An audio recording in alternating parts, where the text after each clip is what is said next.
Berlin Art Stories by Luka Bunic.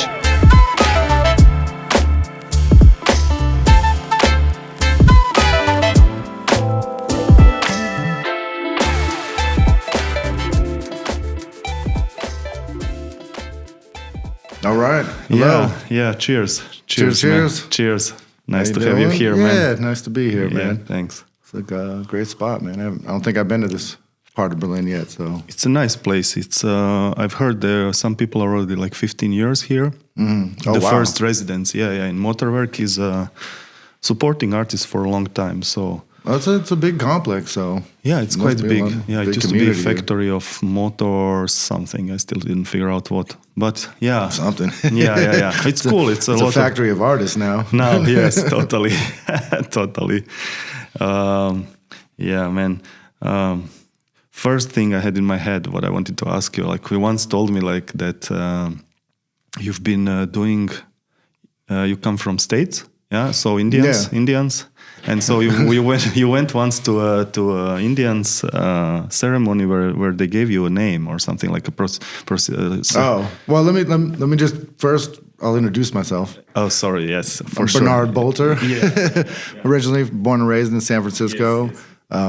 Live in Berlin some years and been back and forth, but we'll get all into that. But Sure. that is true.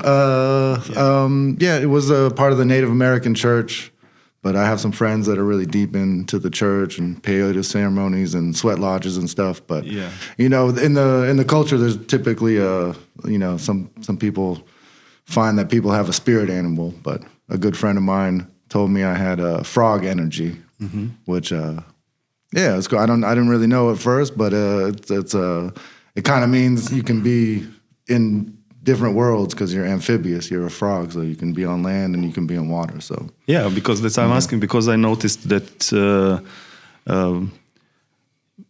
you're very friendly and people like approach to you and talk to you very easily and different kind of people. I noticed also in Berlin in between artists and so on. So I found it interesting. So we've been joking once and then you told me the story, which is cool. Like so, living on the both land and in the sea. Yeah, just going Waters. between different worlds. It's but cool. It's cool. It's cool. Yeah, I feel good. I feel like you could drop me off anywhere and I'll be chilling with some people fairly soon. So, that's the trait that I like in you. I think it's cool. It's not that everybody is so this quality. The early days. So we have something in common. We've been both growing up, fallen in love passionately with the skateboarding. So. So how did you fall in love with the skateboarding? I mean, it's definitely worldwide, and it's interesting. Someone from Europe that caught the same bug and stuff, because I mean, a lot of it obviously started in California from the surf culture and just kind of grew and stuff. But it's one of those things when you get you go other places and you're surprised how it like catches on and people get the feeling and stuff. But I mean, I think You've been at the source, man. Somewhat. Yeah. Don't be modest. You've been at the source. I mean, you as I recall, you in the yard had the ramp, and some dudes were coming there skateboarding in your yard, and I mean, there was a lot of great skaters in San Francisco. I mean, I started early middle school with some friends of mine, and Can you recall the year? Ooh, this probably 85, 86. So that's when I started. It was a lot different then too. So I mean, even there, it was kind of like this dip where it kind of died, and there was this transition from this park in the 70s, and then the 80s, and then eventually street skating happened. But it was cool because it wasn't cool back then, which was nice. Like I know what you mean. People just yell at you, skate or die, or you were just outcast. But I mean, the cool thing is like it was a community. So like if you saw any other person with a board, you could just immediately like, hey, what's up, you skate? Or then you could go skate with them. So it wasn't crime at that time. Still, it wasn't so popularized. Yeah.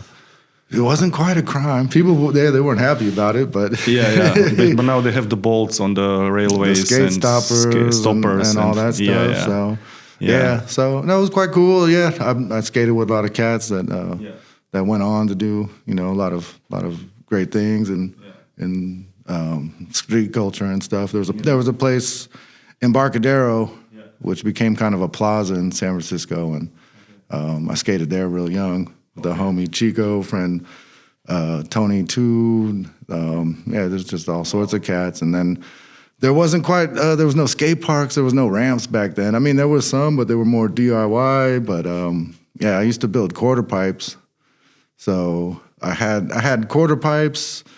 And then I think I built one that was kind of nice, but it was like the transition was so mellow, it got nicknamed the Hill, and no one wanted to skate it because it was too mellow. But somehow I think that kind of transition came back. So then my father let me build a half pipe in the backyard, just a mini ramp, so 4 feet high, whatever, 120, and then I tightened up the transition. And it was a hit. So it was like quite a lot of cats from E&B that came over and stuff like that. So you mentioned some names I can't remember, but you mentioned somebody was like, I don't know who's somebody from Pro Skaters was sometimes came there. And no, that was the first day I had it. Like Chico invited Mike Carroll and Henry Sanchez over and stuff. Man. And they ripped it. And they had a copy of Hocus Pocus. Was the 8th Street video before it was released. Tell me about it. First video that came from States to us. We didn't know Oli till then. That's where it Oli came to Croatia. Oh, okay. The beginning, the basic trick for people out there. It's how you lift up the board from the change the game. It was crazy. Yeah, that one started off with the Matt Henley part. So we watched that, and then we skated it and stuff. So it was cool. Video. I mean, it's in the end, it's also a little bit rough to have a half pipe. Because there's none around, so like everyone wants to skate it and stuff. So you had a lot of people in your yard. I had people outside my house trying to go to school and just jump out the bushes like, "Yo, what's up? Let's skate the ramp." Like, nah, I gotta go to school, man. Okay, so your mom was probably crazy a little bit there. Yeah. Wow. So my parents were afraid of insurance, so the rule was everyone had to wear a helmet. Okay. So at least this, that's cool. At least that, but helmets aren't so cool. So I think there would have been some more stuff filmed for some videos back in the day. But are there some videos from your ramp there at that time? Maybe somebody filmed something. Yeah. There are some. Chico Brenna's sponsored me tape. Wow. He got some film on there, and then he put some clips up every now and then. Yeah. There were some other people that wanted to. I think Rick Albaceta for the New Deal video wanted to maybe film something there, but he didn't want to wear the helmet. I was like, but so sorry, bro. But then it's gonna be on video, so then my parents is gonna see it. So, but it was a good time. Yeah, it was a great way to grow up. I mean, it's just just the universal thing about it of just exploring cities, and I don't know how it was where you grow up, but I always kind of trip that you go around and. You're moving. The skateboarding for me, it's like everything is so slower. You are faster. You are moving through the space. It's like 3 times faster than walking. That's how I explain it to people about the passion of the. Then you are in another dimension of fast movement. Yeah, I think, but also the way you perceive the city too. I think absolutely. Like you're in your parents' car, you're in like a bus, and you're not looking at like, oh, there's a cool playground. You're like, oh, look at that warehouse. There's a cool little cement thing. Maybe I could go jump off it or something, and kind of brought you to a whole bunch of different creativity. Towns and It's like still people don't like to call it sport. It's like an art form. Yeah, because it's everybody's style is different and creativity and so on. Yeah, and that leads us a bit to. I think technically. Mm-hmm. On some levels, it is a sport if it's in the Olympics, but that's a whole nother.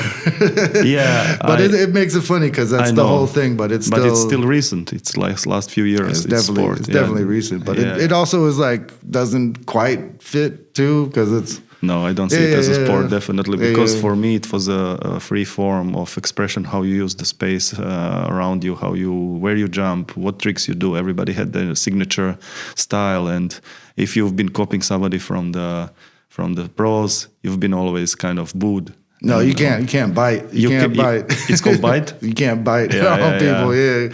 You also shouldn't be looking back if you land a trick too. You weren't supposed to do that. It was called beaming. How? Beaming. Beaming is when you... Like you land a trick and then you look to see if someone saw that you make it. They'd be like, I saw you land that, but you shouldn't be beaming. That's not cool. That's some general universal stuff that we should explain here because we were nerding 100% now. Nerding. Is there, I mean, one thing, just to we'll finish, one thing I would say about the Olympics that I think is kind of funny is it's like it doesn't quite fit too. Because like if you think about all the Olympics you've watched in your life, and it's like Russia against America and like the seriousness of the competition. If you do notice in skating, like they're all cheer for each other. So that's one thing I do like about the sport, you know. I haven't seen Olympics. I was really boycotting it. So it's really like they're all cheering for each other. It's just like the same like contest. Everyone cheers for everybody. That's the skateboard spirit. Yeah. So that translates. Seinfeld said something nicely about skateboarders famously that he says, I was watching these kids and he says, I realized they are falling and they are standing up and doing it again and again till they do this complex turn of the board and everything till they finally land. These kids will do something. They'll be all right. They'll be all right. Exactly. Have you heard it about Seinfeld talking about? I'm not sure if that was with Chris Rock or I'm not sure. But but Seinfeld. This series of his when he drives in a car and then he talks with the comedians. Yeah, there was really one where he kind of praises the mentality behind it. And I think that actually, can you somehow relate how it affected your... Because to me, skateboarding is still part of me. I mean, you see the hoodie and everything. How it affected you, I know, affected me in my English. Your character and later your art and... Is there... Do you see the connection? Do you feel the connection? Yeah. I mean, I was real serious until about 17, 16 or something like that. And then I kind of quit and got into other things. But if I would have known then, you could never quit. So it's like you're going to look at the world in that way.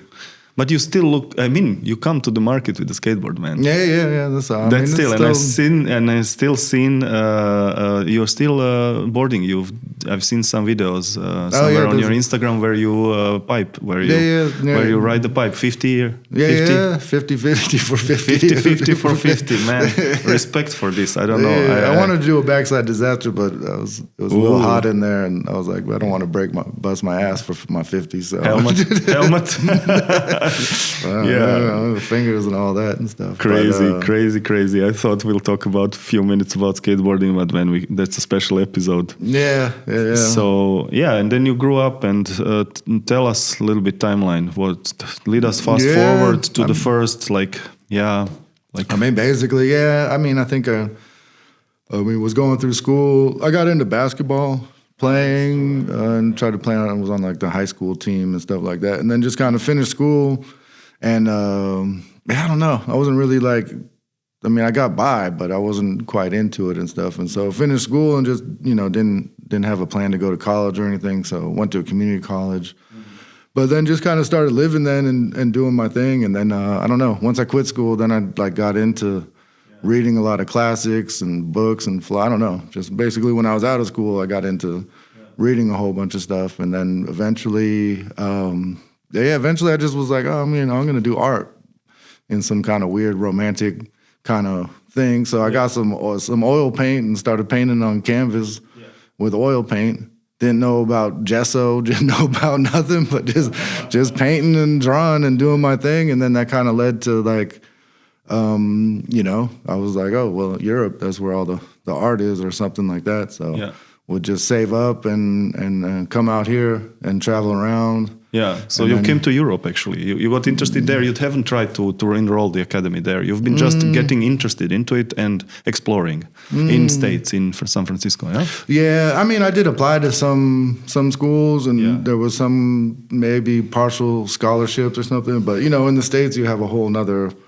Like this, you're gonna have to take out a bunch of money to do this thing, and that's a whole nother thing you got to think about. Like, is it worth it to $80,000, $100,000 for art school? I was like, so I still wouldn't have paid any of that back. So, it's crazy, that's USA. I mean, I ended up in Boston at one point and got accepted there, and was looking into the school in San Francisco and stuff. But at that point, I was just interested in coming to Europe, like mid '90s. So Why Europe? Because of these scholarships, or just was you were no, it old wasn't world? for school. You wanted to see yeah, man. You know, Yeah. I don't know. You know, like we are it's attracted there. You've been it's a little bit. You know, obviously Van Gogh and Rembrandt aren't alive, but you think they are. So I don't know. So, So you landed to Holland, yeah? First, no. I mean, traveling around.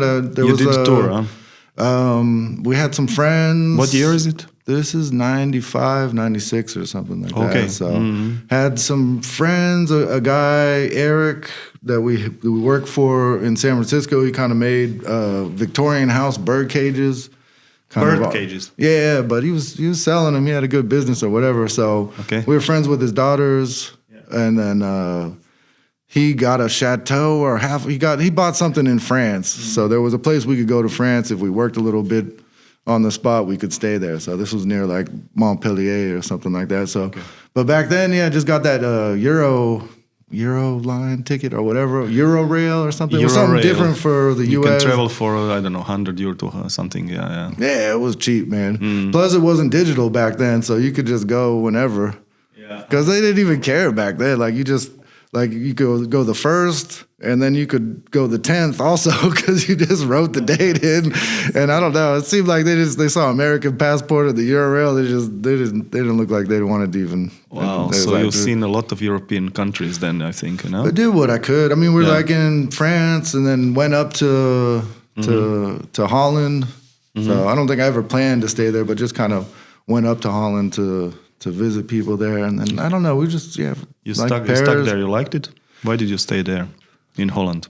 It was later on. It's like a warm Germany in a way. Yeah. No, I mean, not the first trip, but the second trip, I planned to come to Berlin. So okay, you've been already in Berlin coming at that time.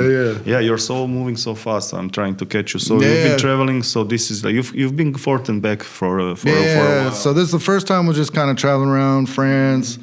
Went back, saved money. I think came back the next year, maybe '97. Okay. Traveled with the friends in France. The homie Tristan and some other people. Okay, so not to go too much timeline, and let's hear this. I remember one anecdote from you about enrolling the academy. No? Yeah. I mean that's kind of. How that went, you know, it's like it was Rijks Academy, or which one in Amsterdam? Rijks Academy, it's Amsterdam. a most famous one. Yeah. What happened there, man? What happened? Well, so I came. Is there a moment now to watch your because you showed me a video where you made like a 4-minute video about your the starts in States, and then the European tour. But we need a little bit of lead up to it. The lead up, okay. Lead me to it, because it was just you did a lot, so I have to catch you up. So sorry if I'm. Yeah, it's all good. So this is '98, but then I came to traveling around, met people in Amsterdam. First time I came to Berlin was for Love Parade, but just I met somebody because I was staying in Holland with some people, and then they emailed me like, "Oh, we're all going to Love Parade," and got a big van. Came with them to Love Parade from Amsterdam. How did you perceive the Love Parade? That's wild. The true Love Parade, the ones. This was '97. It was crowded. Yeah, I never seen the tear garden. Like there was somebody in every branch, everywhere doing something. So wow. But we went there and then stayed at a squat in Prenzlauer Berg. Okay, there were squats at that time still there. Wow, they're disappearing. They are disappearing in Friedrichshain now. No, so there were squats there at that time. Yeah. How was that? Yeah, it was crazy. I mean, I remember we rolled up in the van, and then like just rolling up. First thing we saw was a bunch of punks in Prenzlauer Berg, and they had a sign that was like, "We're the hate parade." And then they were contra. Or what? And then all these Dutch dudes was like, "Oh, let's jump out," and they like jumped out and was like, "Oh, what's up with you?" And then they gave us like a Polaroid of a shit they took that day, and the thing was in the van the whole time or whatever. Okay. But then we stayed in the squat there. We kind of went out. Man, I barely slept for 3 days, and I didn't even do any drugs. What? Yeah, it was just like, man, that kind of energy and stuff like that. Wow, so it was so intense that you didn't need the drugs. Nah, I don't think so. Yeah. So then I rolled back with them, and then went back to France, and then traveled some friends from San Francisco, and then Tristan, and then came back, and then I went to come back to Berlin because I was like gonna try to stay here. Okay, that was which year then? 97. Still 97, yeah, okay. So it was Love Parade, maybe a month or two. Then I come back on my own just to try to stay here. What made you? The city was so... Just heard about it. I don't know. I don't know. It was in my mind. 97, Berlin was a special place. Yeah. So it's quite early. Yeah, I mean, and then so I basically, just for the one last story coming, first time I get back to Berlin, I get one of those Euro-Rail tickets and arrive at like the zoo at like maybe 8 o'clock. The zoological, so all the way in the west. So the only place I knew was that there was a bar underneath the squat where we stayed at. Put my bag in one of those little lockers and had a skateboard. And then somehow using bus maps, skated all the way from the zoological garden to Prenzlauer Berg, to the only spot I knew, because there was a squat bar underneath. Got all the way there, got a beer, and then met some Irish dudes that was squatting next door and started living with them. So shit, man, that's how you started. Wow. And then stayed with them until one of them bought a puppy. And then he didn't potty train the puppy, so all these dudes would start fighting because they'd be like, "Who you let the pup shit on the couch again?" I was like, shit, man. Y'all is too much for me. So the puppy made the separation of the little mini Irish squat, Irish American squat. Oh man, that's crazy. I don't know. I didn't have a really great plan. I was just trying to be an illegal immigrant. So it was illegal. Nah, I mean, I was just trying to be here and stay. So I mean, when I think back, I could have had a better plan, but whatever. It's the adventure. It worked. It's adventure. So, oh man! But the problem was just it was hard to get work. Yeah. So everyone was squatting. No one was doing much. Wow. Just couldn't really hustle. How was people looking at that time? What was their life looking like from the people that are in our culture? So musicians, punks, artists.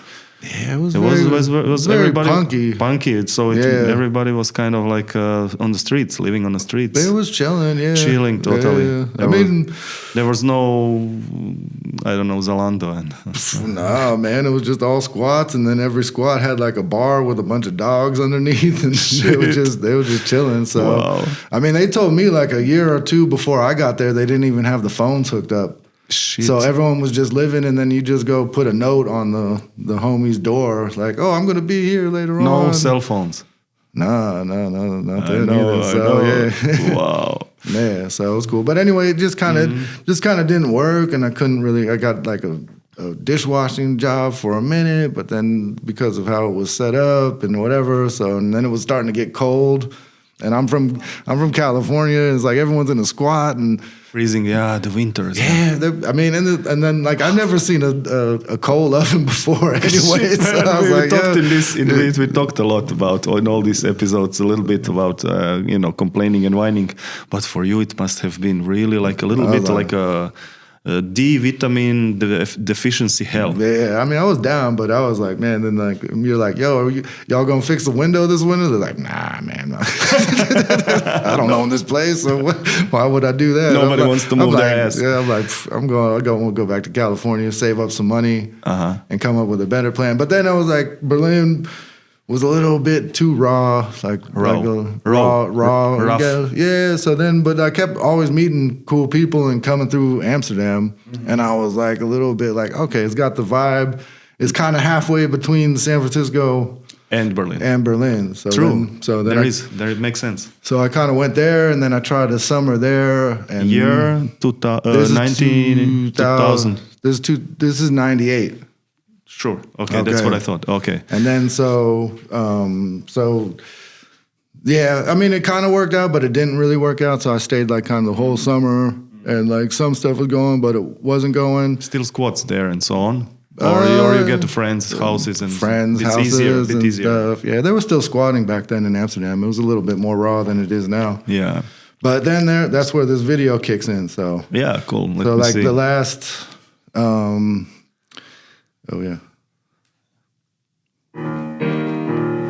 Yeah, let it play. Yeah.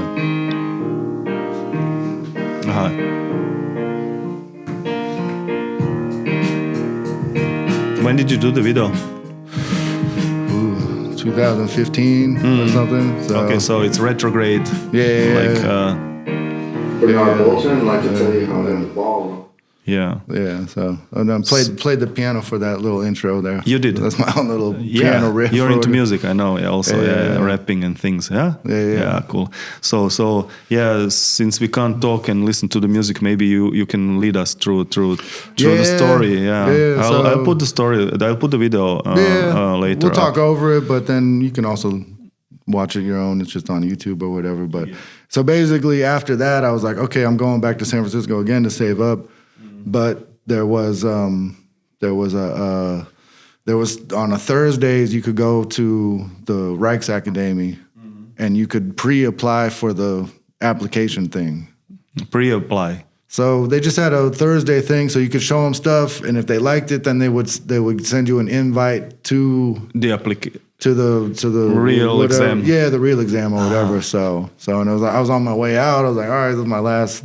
So that you went to this interview. Yeah. And then this video is about the story there, and then I actually make a painting that's the Reichstag there. This is kind of a shed in my parents' backyard in San Francisco. I would use it as a studio and stuff. So it's quite a. So you came back, you applied, and then came back to San Francisco, or it was before? Because this is in San Francisco in your parents' studio. Yeah, but this is 2015. So okay. This is right before I moved to Berlin. I got you. But you did the video for I got you. So Okay. there's no real archival stuff or whatever.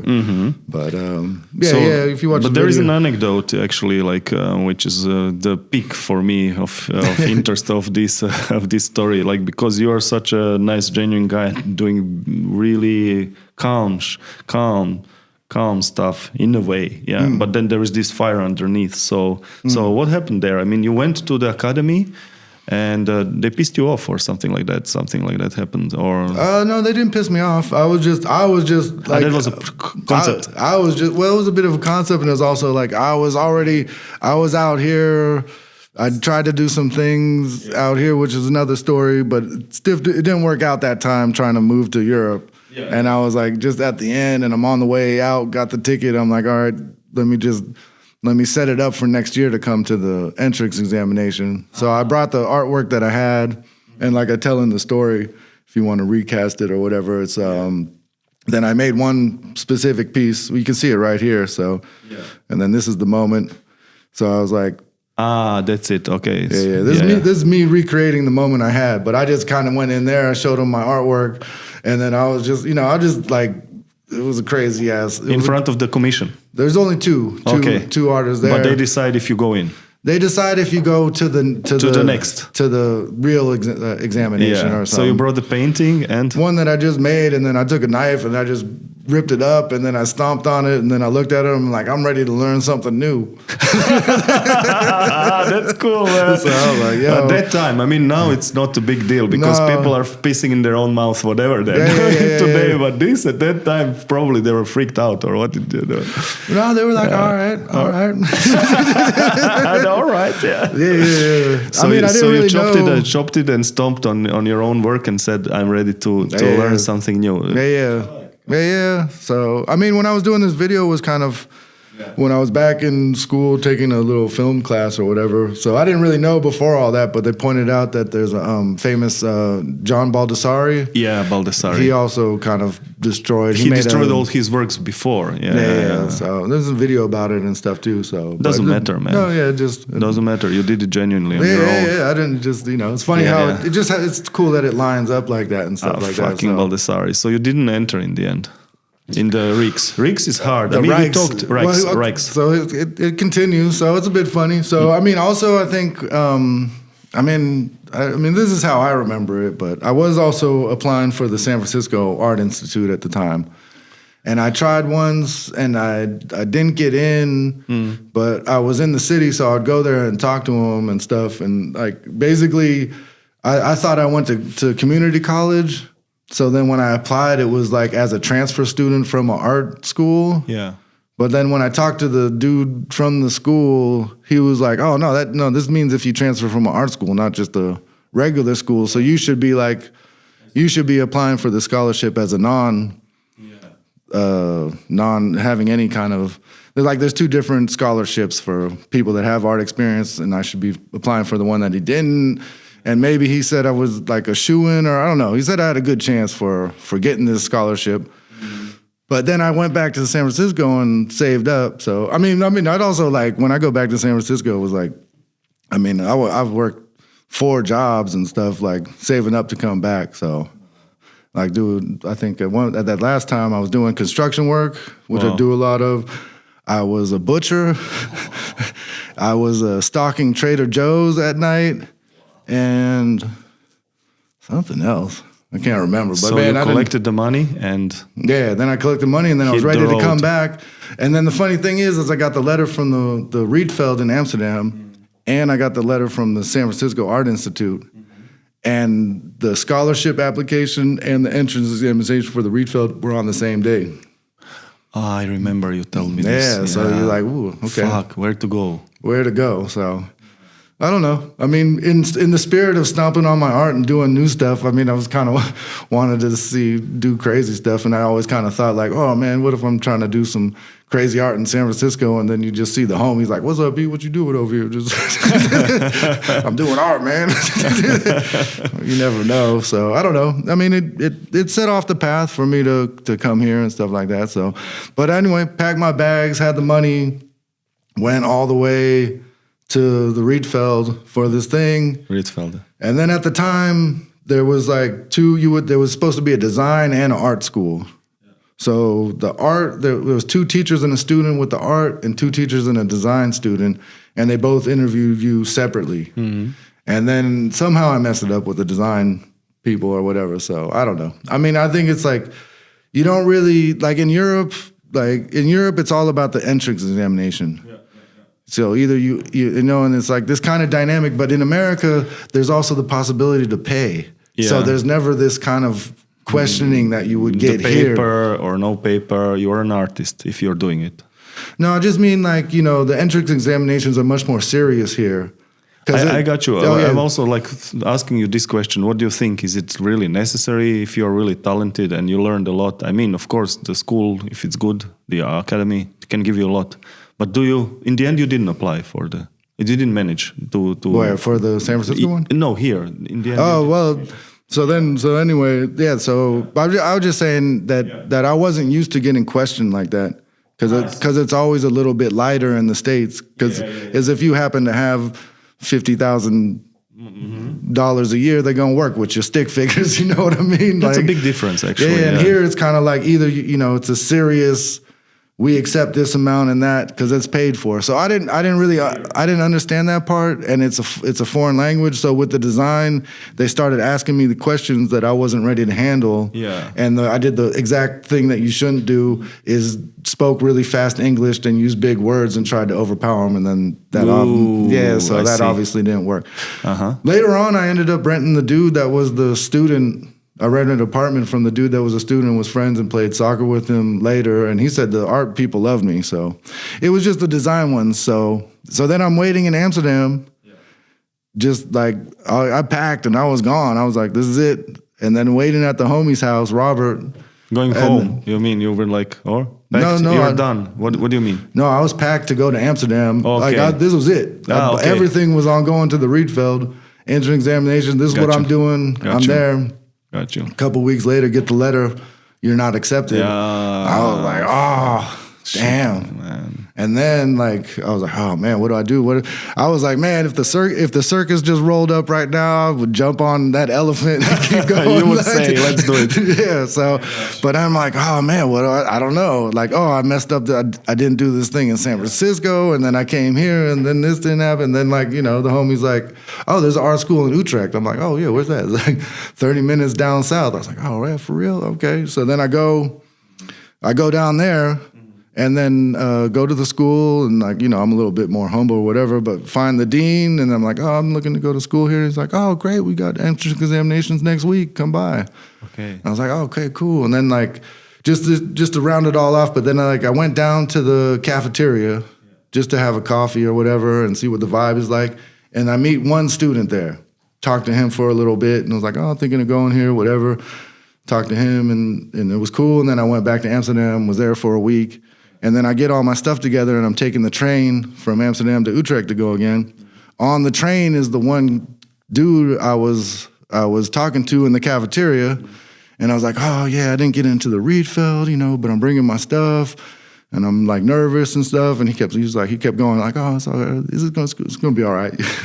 And I was like, I don't know, man. And then so we get to the train station, he helps me take the bus. We get to the entrance of the school, we both walk in, he walks up the other stairs, and then I go in this other room, and then they have us doing something like this. And then when it's like 2 teachers and 1 student that decides if you go to the school or not, it's 2 teachers and that dude. And I was like, I'm going to this school. That's destiny. Yeah, so that kind of set it off. I think it was good. It got me. I didn't know. So you've been in Utrecht then? Yeah, the first year of art school was in Utrecht down there. So I mean, it's a little messed up because they accepted international students but didn't teach anything in English or whatever. So, but it was not easy, man. For landing in Europe, Europe is another planet for America and opposite. Yeah, but I think it's good. It got me. I got a lot of great friends. I'm friends with till this day, man. Met my homie Ur first day there. So that was. Did you finish in the end the whole academy? No. Oh no, man! I never even graduated. I don't even think I got any points, man. Because of the language and everything. Nah, it wasn't the language. I was just because it was a bit odd there. Because okay, so you go there. Yeah. I mean, also you have these other expectations from American schools. Not that I actually went or whatever, but if you pay $50,000. Yeah, they're going to provide you with some clay. They're going to provide you with some paper. This is they didn't give you nothing, and it's just bring your own shit. Huh? Yeah, they're like, yo, you can buy something down there. And then they really just weren't too engaged, and I was like, yo, this kind of bullshit. And then all the other students were like, oh yeah, this bullshit. They should be teaching more, and everyone was kind of grouping up. But what I didn't know is I had to. I mean, it was cheaper for me. It was only 2,000 euros to pay for the school, or. No, it was even 99, so it was guilders, but equivalent of $2,000. So whatever. So I paid it, not getting that money back.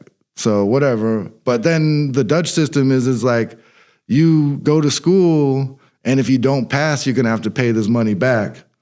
So the dynamic was all the students yeah, these teachers need to do more and all this stuff or whatever. But then one by one, you could see them the next day. They got that letter oh, you don't pass. Okay, you're gonna owe the money. Oh, and then the teacher's yeah, I knew you'd come back to me and stuff like that. The politics. And then I'm still sitting there yo, I'm not getting my money back. You still suck. What is it?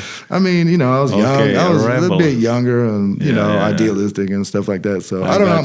Actually, it was I don't know. I mean, it was 99. I don't know why I didn't do it before. I had to go all the way to Holland to go to art school. But then I started studying web design on my own.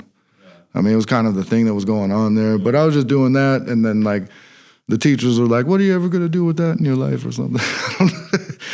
Anyway, and then, so I was like, oh, I'm out of the school. And then I got a job as a junior art director at some web company in Amsterdam. And then was there for 3 months, but then everything was going to crash anyway. So, what do you mean crash? It was the first .com bubble. So okay.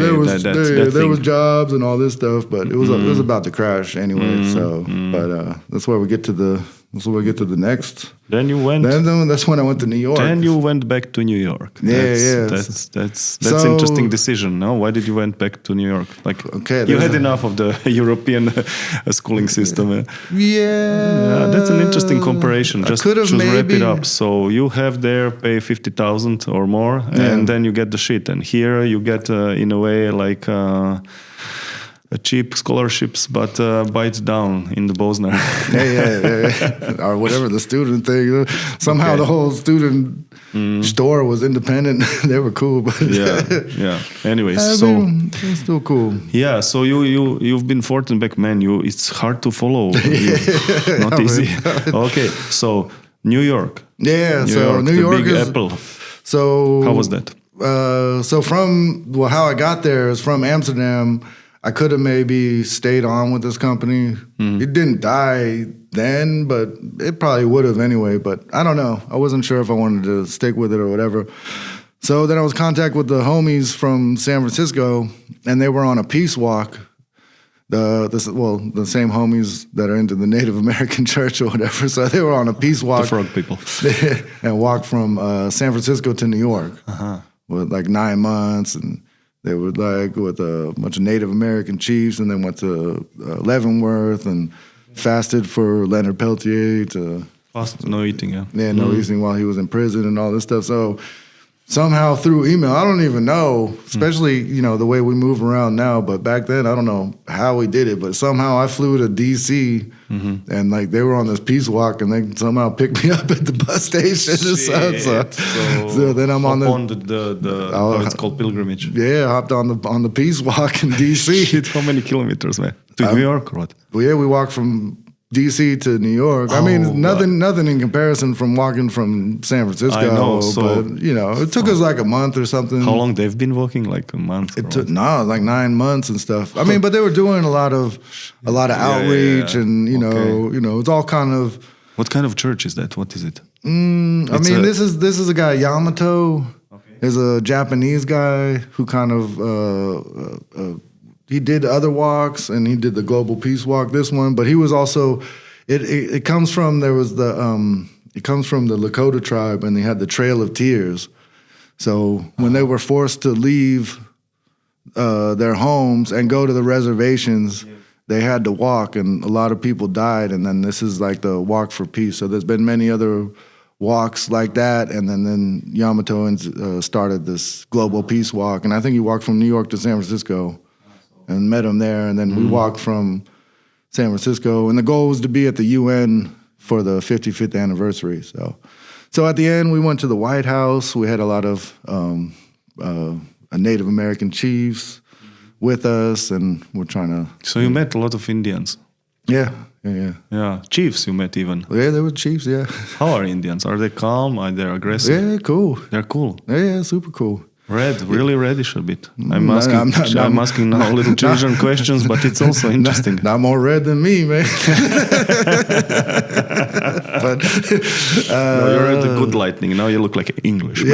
Englishman in Berlin. Oh, okay, yeah. I mean, I definitely learned a lot of patience there. That's what I'm curious. What did you learn from there? A lot of patience. Because, I mean, everywhere we go, we get around and pray, which could be a long ceremony in a circle, and just kind of gotta like not be antsy and just like that's what it is, and learn that and stuff. So, powerful stuff. Does it obviously still exists? The what? The church, this movement. Yeah. It's still. How it's called again?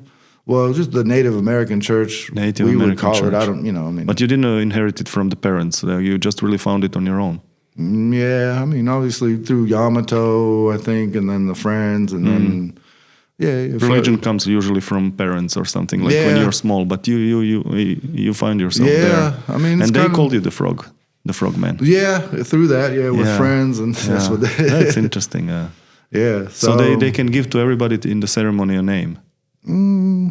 They don't, but it's just kind of if it comes to them, that comes to them, and that's what they see. But they do have names. I now remember from the movies and everything. Like the bull who is sitting is the tribe, the tribe leader, famous one. I'm not really sure, but I think it's kind of like the parents they don't give names from birth. They wait until they see the traits, and then it comes to them, and then that's how you kind of get your name. So I mean, I don't know how that works in the modern context, because obviously like.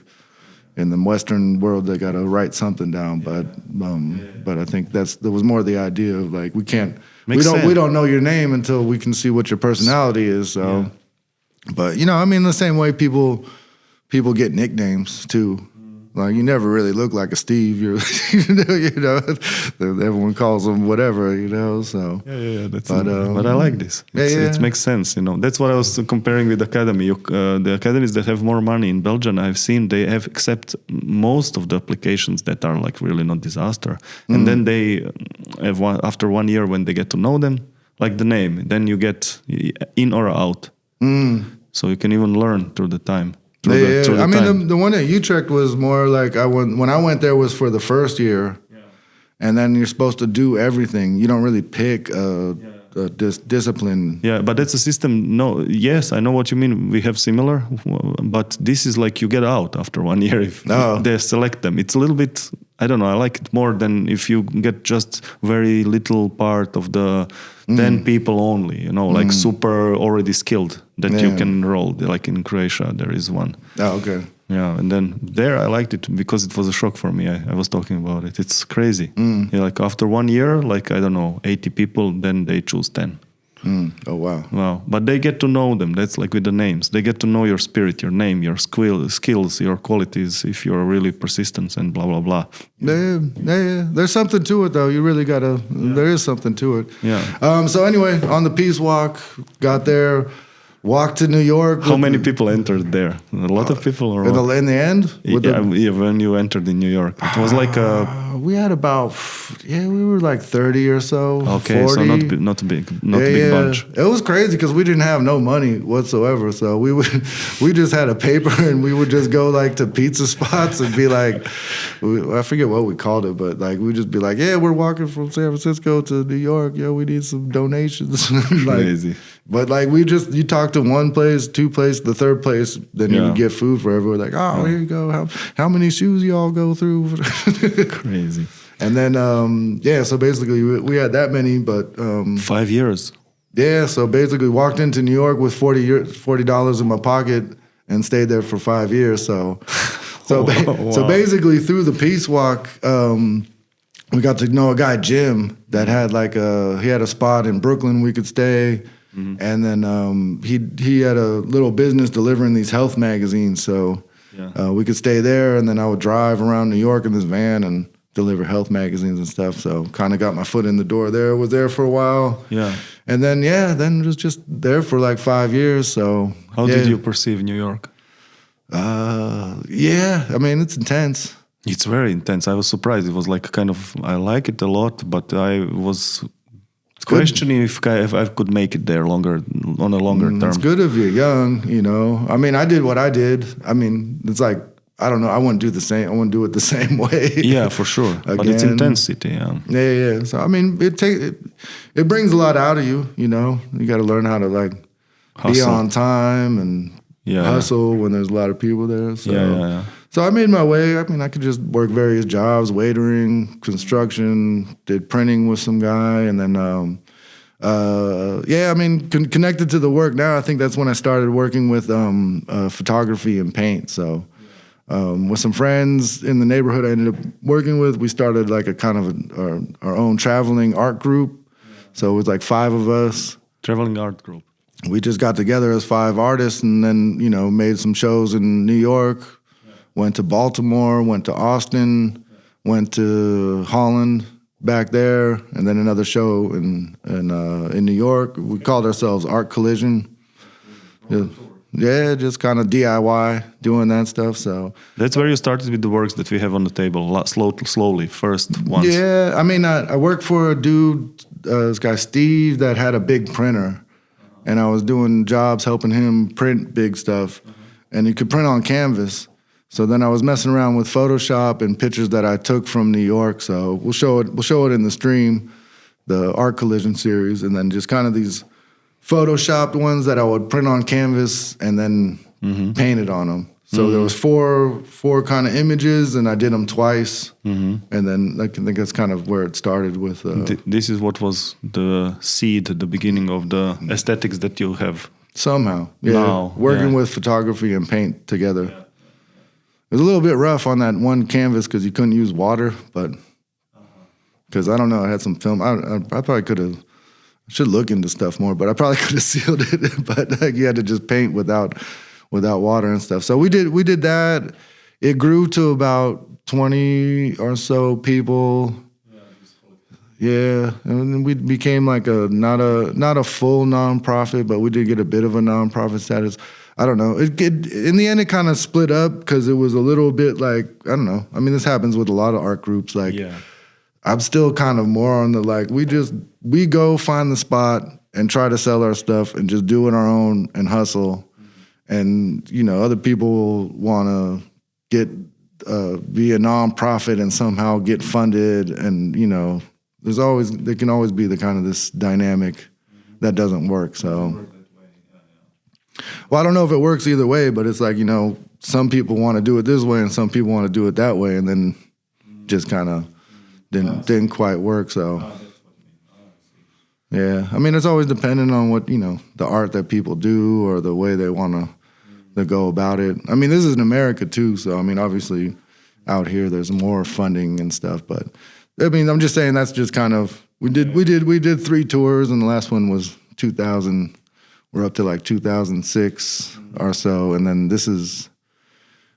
New York.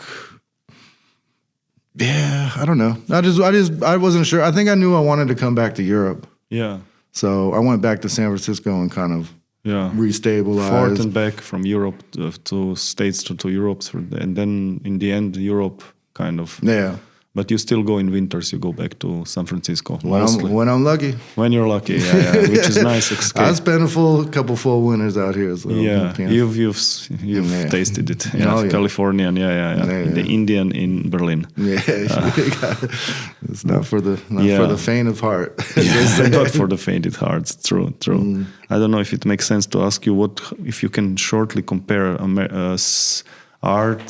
world art scene. Artist in the States and in Europe. It's a very generalized question, but can you kind of just portray a bit, not to go too wide, because we're also with the I mean, for me, I always kind of like, I'm a little bit in between both. I mean, I would say there's probably going to be a difference between some other Southern European and Northern European, so I can really only compare Northern European, so German, Holland. Yeah, maybe they're also somewhat similar, but there's definitely like a lot more focus. The concept is first in Europe, and in America, there's maybe the technique is first.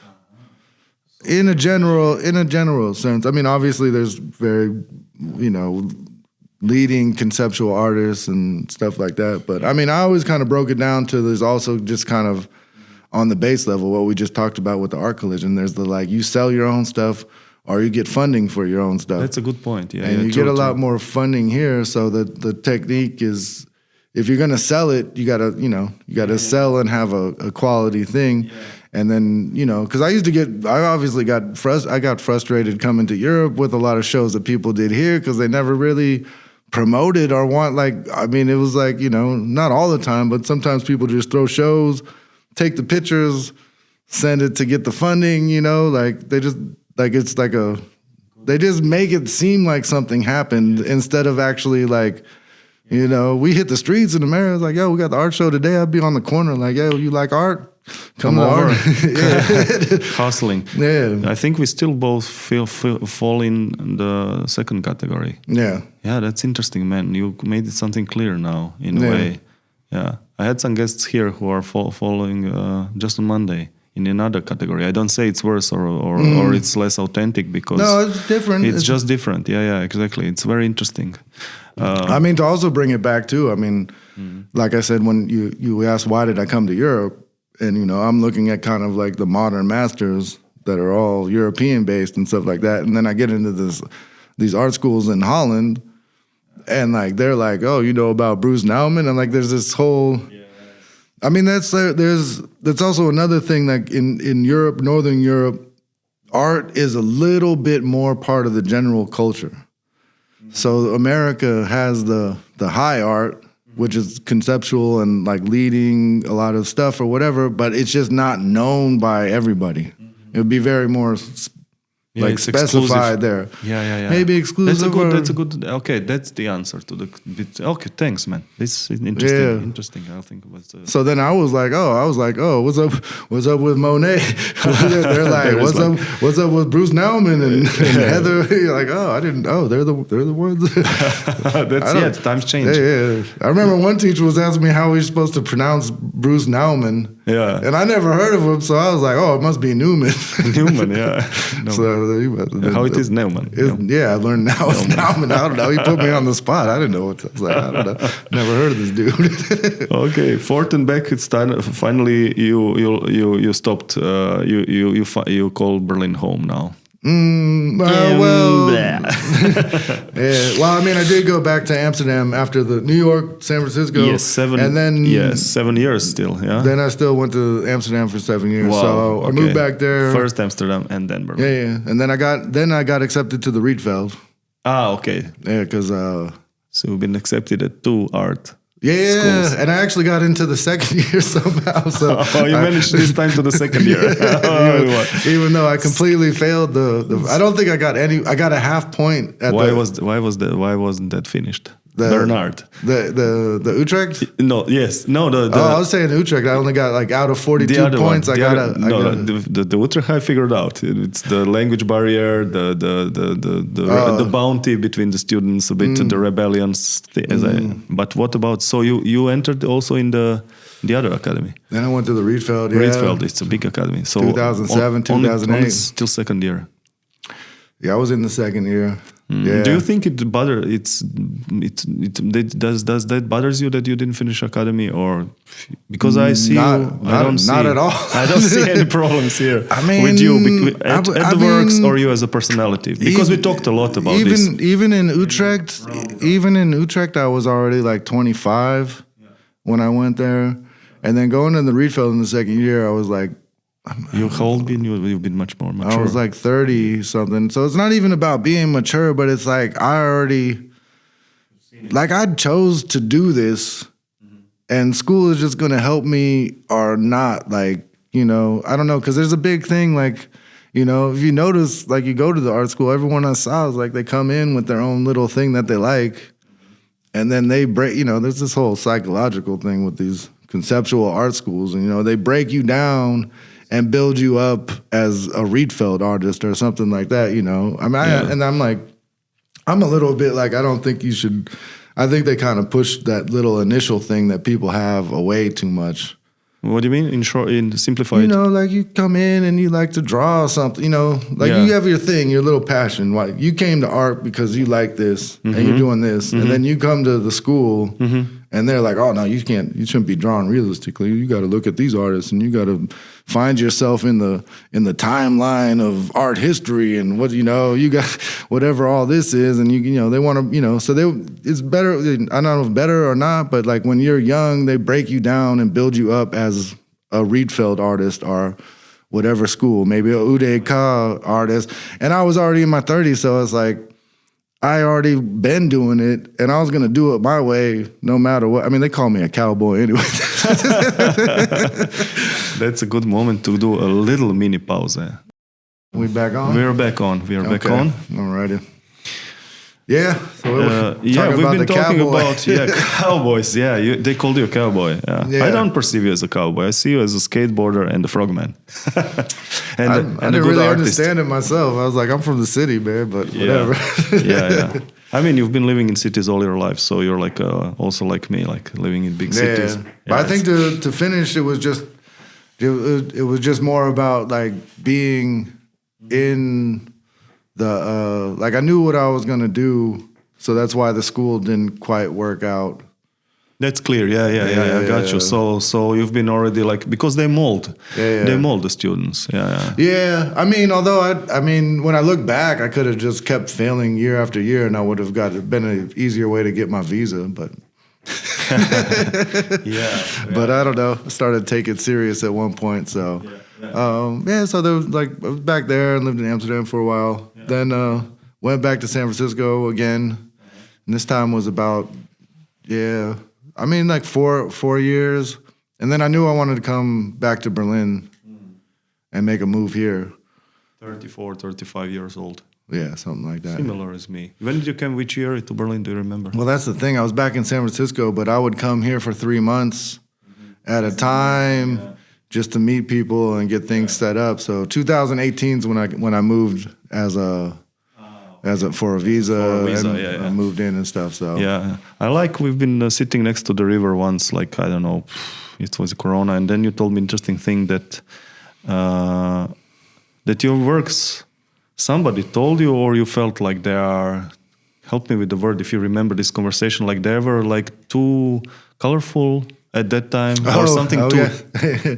I felt I felt it's like too advanced, I would say, but it was something else. I didn't. Yeah, not necessarily. The series that I really do now, and that you know me for, that I bring to the market and stuff, is the. So just basically there was different versions. I can also show the Amsterdam pictures where there was 2 that I was working with photographs, kind of multiple photographs. What led to this? Yeah. Yeah, but then when I was back in San Francisco, that's kind of when the historical photographs with color started in San Francisco. How do you call this series? A colorful history series. Colorful history series. Yeah. Oh yeah, kind of art-wise, that's like the whole Amsterdam thing. Is I did the digital city series. Yeah. Coming out of the school. And that was kind of like was skateboarding around.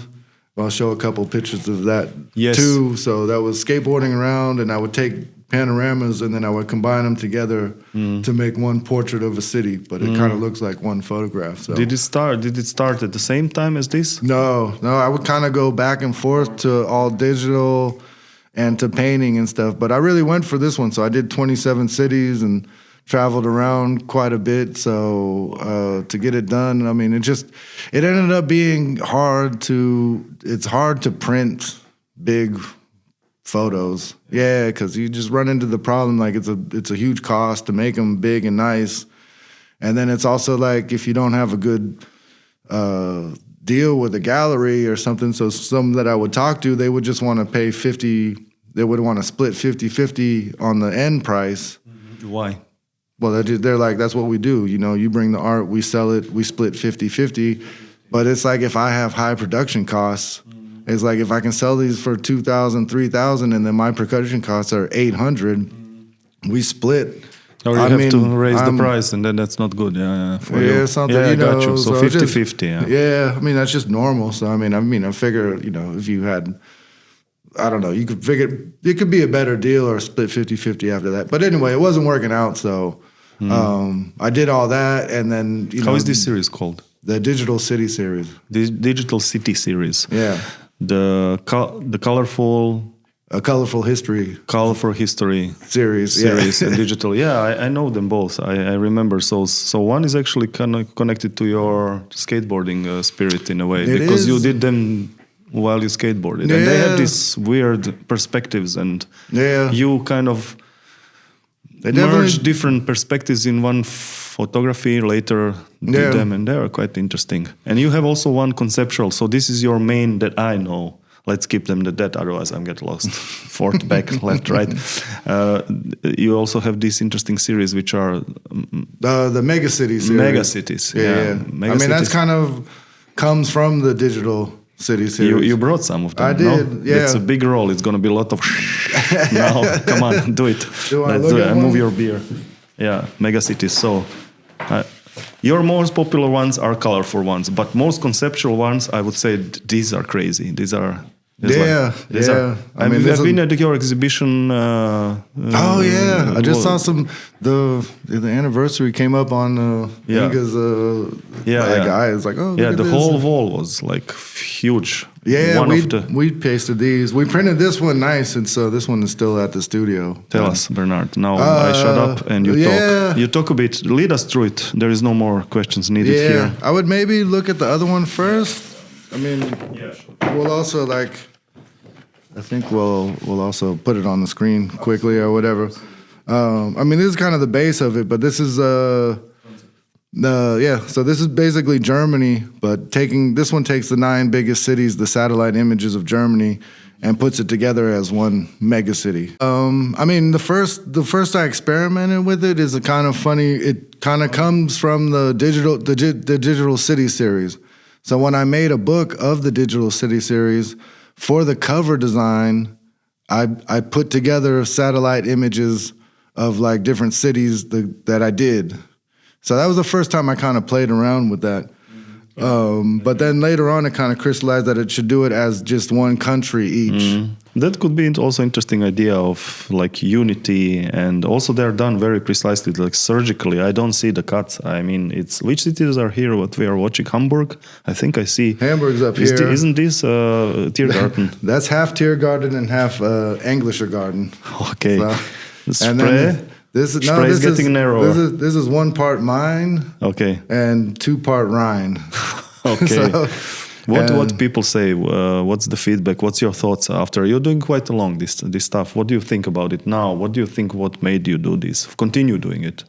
I mean, I just want to see it all together. It's beautiful when it's on a huge wall. I mean, there is yeah. something, I don't know, fascinates me. Sometimes there is no need to explain things.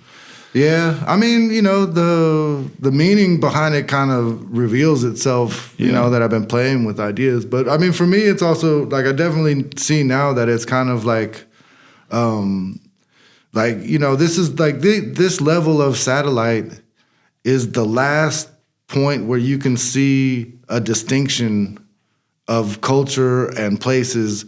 Before, like, you go just a little bit bigger, it's just that one globe where you're gonna have that like astronaut feeling where, like, you know, they call it the overview effect, where they go into space and they're like, oh man, look at this thing's fragile, man. We need to do better. We can't just be it's like we're out here. So, but this one I feel is kind of like it's that one level where you can see a bit of culture. Like this is Germany, so you see it's Germany. It has the German things as it says, but it's also.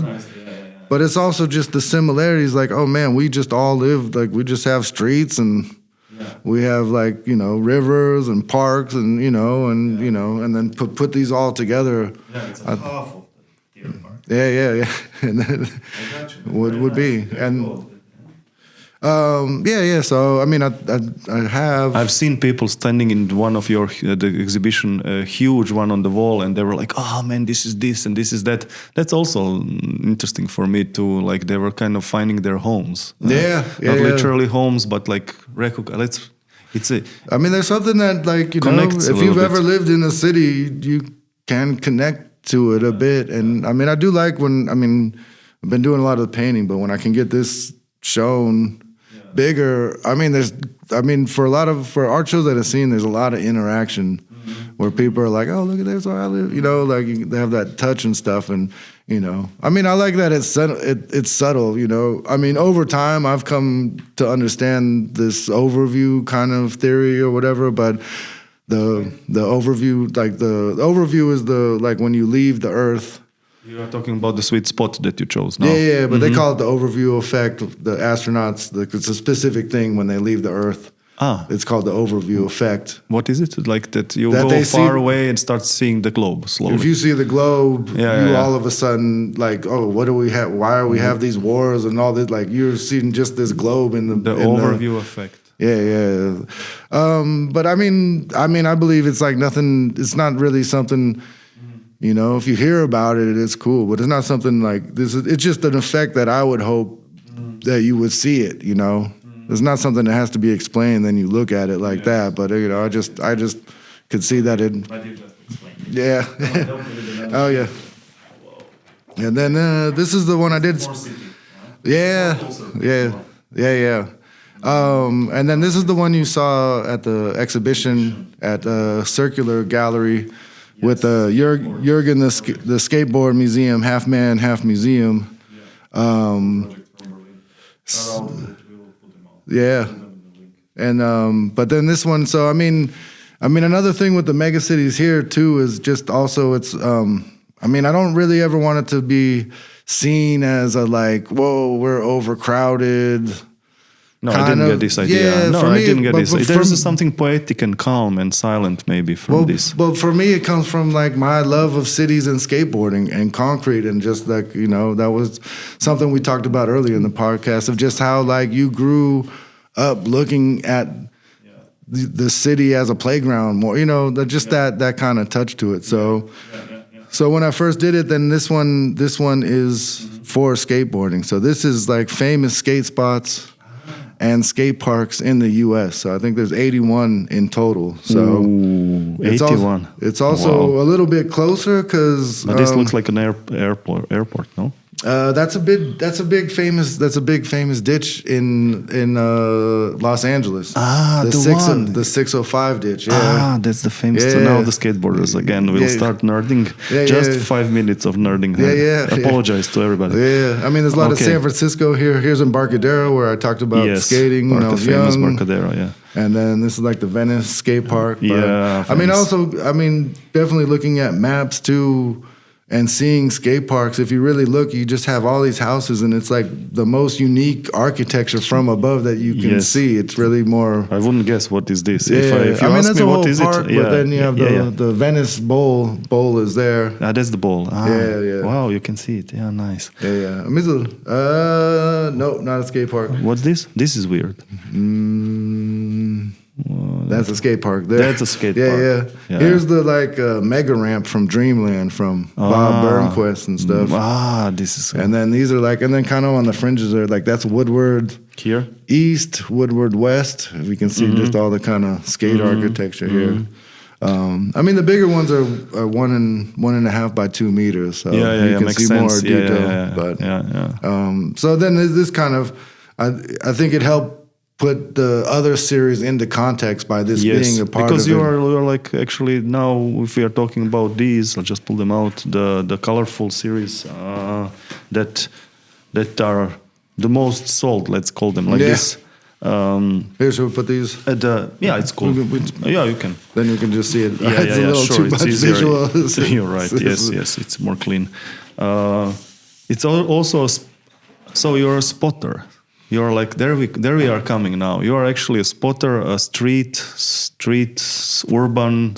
So that's where the skateboarding is coming up. Yeah. Because now I got it. I figured it out.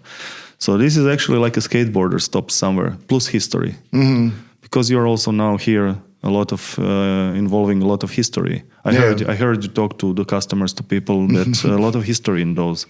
Like there is I don't know, Schlesischer Tor you have Well, I have the one. This one is obviously which one? This one more famous one. This is the Brandenburg, of Tor. course, and it's probably one of the more popular ones there because it's more recognizable. Mm-hmm. But I mean, coming to Berlin, this was part of a series, so I've always like we talk about the European Americans, so it's like half technique, half concept. So trying to put a concept to it, but there's an older Berlin wall, the customs wall that existed till like the 1870s, or when Berlin expanded, then it got broken down a bit. But there was like 18 or 16 gates. So the Brandenburg Gate is one of the gates that's still here, but there was 16 more. Yeah. Oh, so wow. I looked for historical pictures. Yes. And maybe found about 8. Yeah.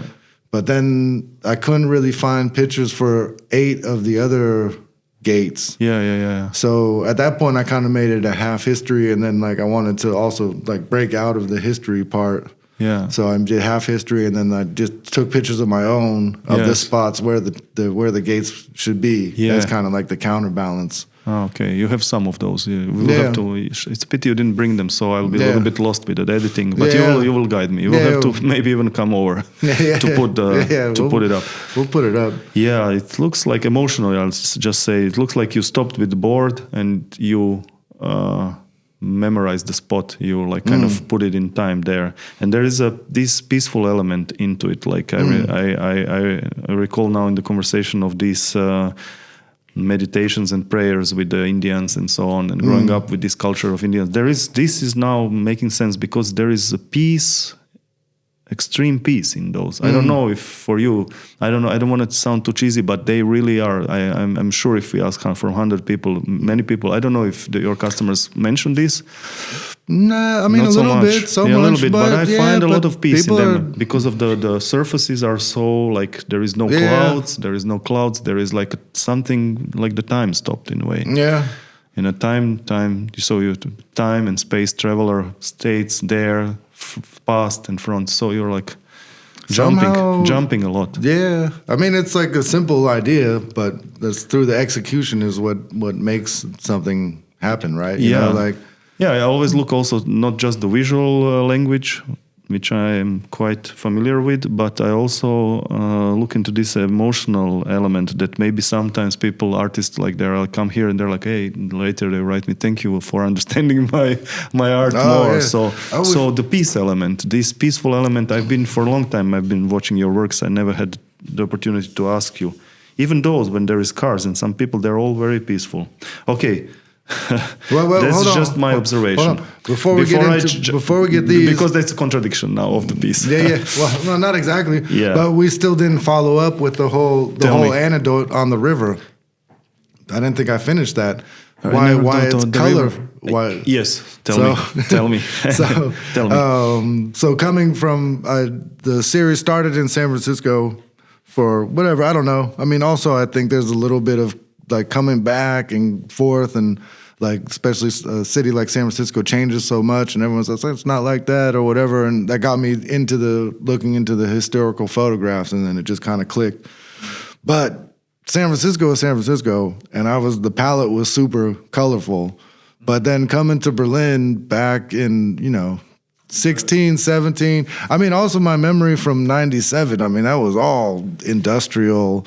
Yeah, and then, it was still kind of a style here. I mean, it's like you go, there's 10 people chilling, 8 of them all wear all black, like it was kind of a thing. It was just kind of a gray thing and stuff like that. And then the first ones I did in Berlin were super colorful, and I was like, ooh, is this too much for the Berliners? This is the story. Yeah, I felt it. Yeah, and I think I made the palette a little bit more subtle, but like what I found over time, now it's all good. Actually, some of those first ones are the most popular ones I do have at the market, and it's just this kind of like the Berlin is changing, and the heavy grayness. I mean, it has all these different parts of history now, and now it's coming into its own. But the heaviness of the history is a little bit lighter. Yeah, man, this is a little paradox, because I see a lot of artists. I'm talking specifically about the Kunstmarkt, that are from another time, and their works, unfortunately, are a little bit like run over, passé, they would say. And with you, I have a feeling that the time is catching up with you, like the movement. I mean, that's a great compliment. It's a compliment, and I don't want to flatter you. I'm just saying that I saw it also on the interest on your place, and when your customers and everything. So you toned it down. Berlin caught up a bit, and I think it's like one to come. Yeah. I mean, I always when I smoke a joint and think about these pieces, sometimes you always have the time thing is, it's a simple idea, but it's so weird to put, like, I'm making this work, this photo is from 1899, so it's 110 years after this photo was taken that I'm putting this and putting the color. But what is it in 110 years from now? Then it's like there's two, like... Emotionally, I feel them as timeless. Now I got you what you're talking about. So it's a lot of history photos that, because I recognize this, I'm like, okay, it's from yesterday, but it's actually a lot of them from the history time. So it's like, do you combine some of the new ones, let's say, people from recent, like the figures, and then the photos of the architecture from past?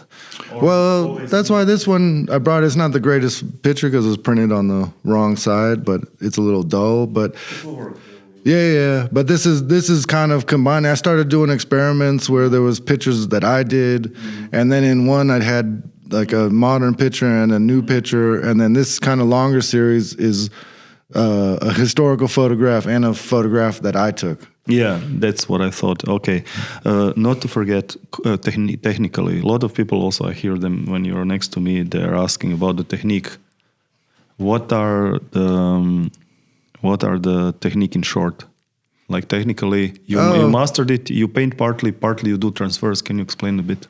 They start with the transfer. So, just you can print reverse. Yes. On, typically it's laser paper.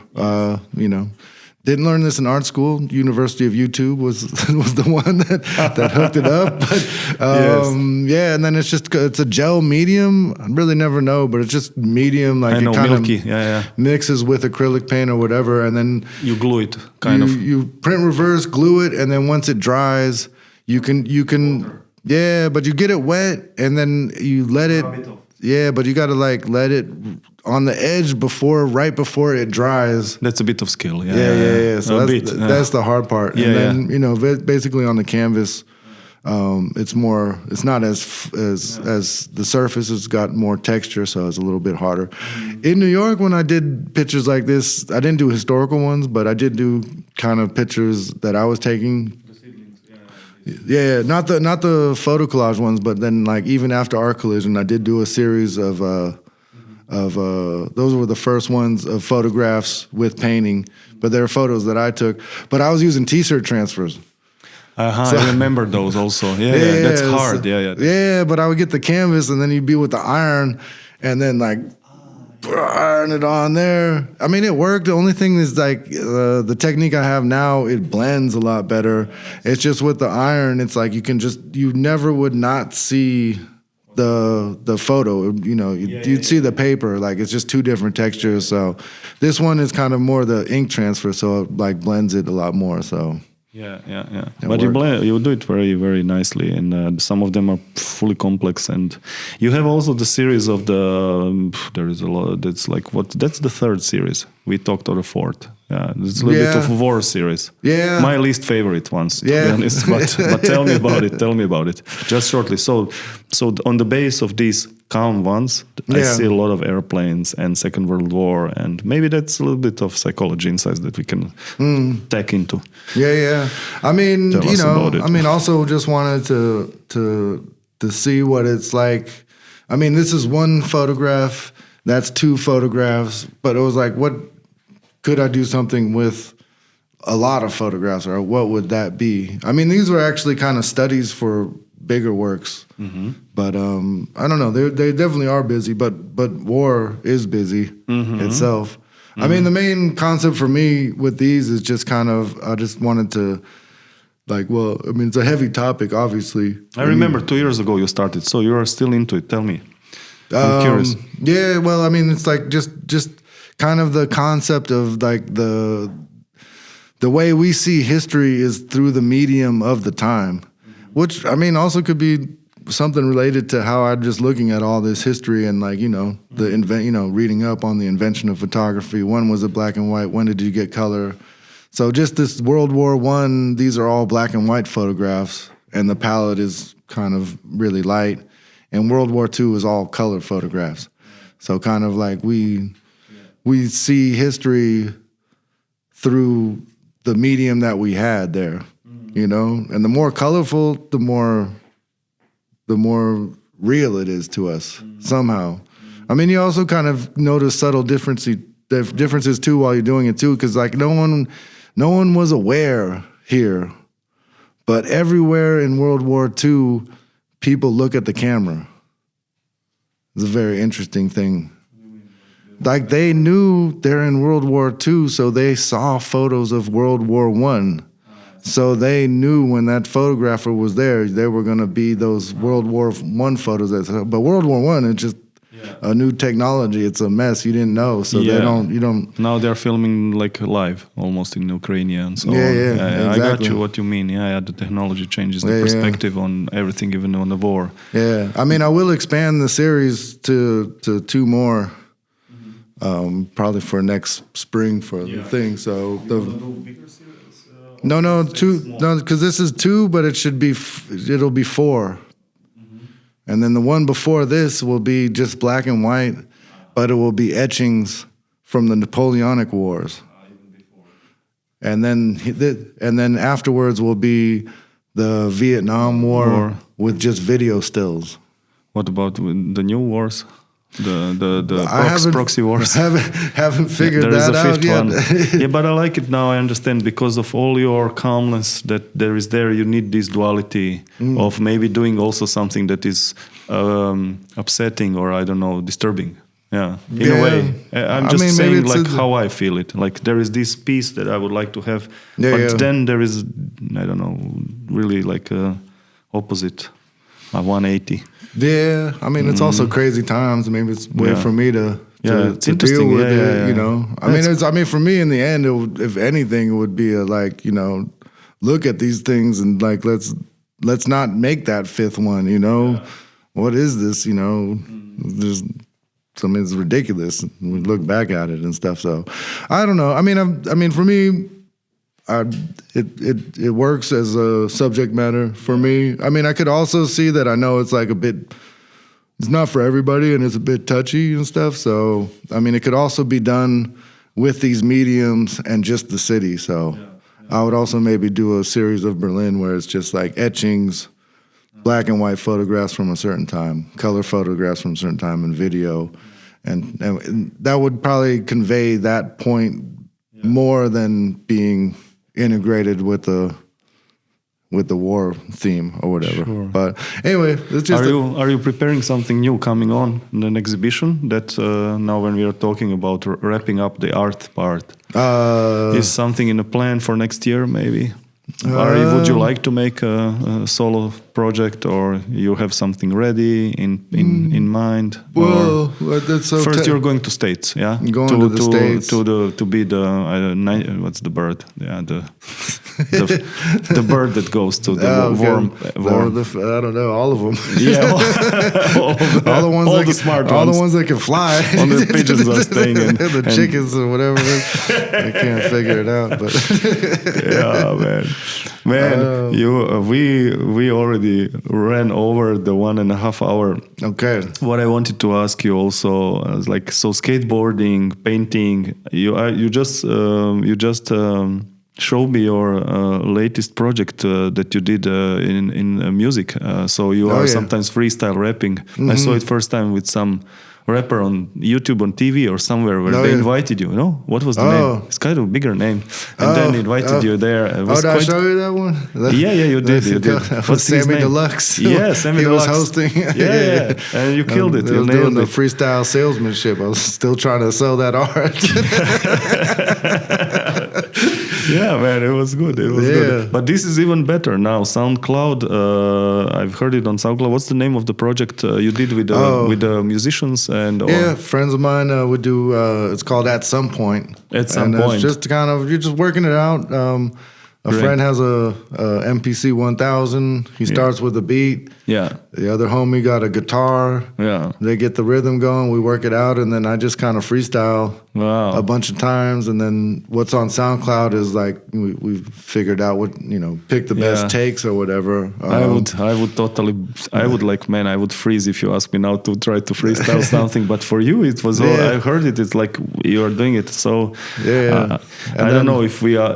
It doesn't make sense to play it now, but something from SoundCloud. But would you be into to we're- play something? We're gonna take us Yeah, out. We'll take us out with something. They'll take us out with something. Yeah, Yeah, look at we that. do miniature pause, and till you find it, then we do it. So Bernard, we are privileged. I've never Okay. heard you, the artist that raps also. Man, it's a privilege. Wish they'd let us rap at the market, man. I'd be selling all day. Yeah, that's crazy. My Yeah, I God. can imagine you. Yes. But I would never say when I first time heard you that you actually do freestyle. I was surprised because you didn't know this side in you. This that's probably this cowboy side. Yeah, that's the frog, baby. The frog. Hey, Yeah. the frog. Yes, that's true. That's true. The frog. The difference is the war ones and the peace ones. Nice. Okay. Thank you, man. So what's the topic, man? I can choose the topic too. Yeah. I would choose the Berlin and the birds. The Okay. birds that are all of them that All right. fly out and Yeah. come back into Berlin. We love it. We hate it. I don't know, something. You fight over something. Oh, I'm excited. Freak, are you kidding me? Loud? Yeah, a bit loud.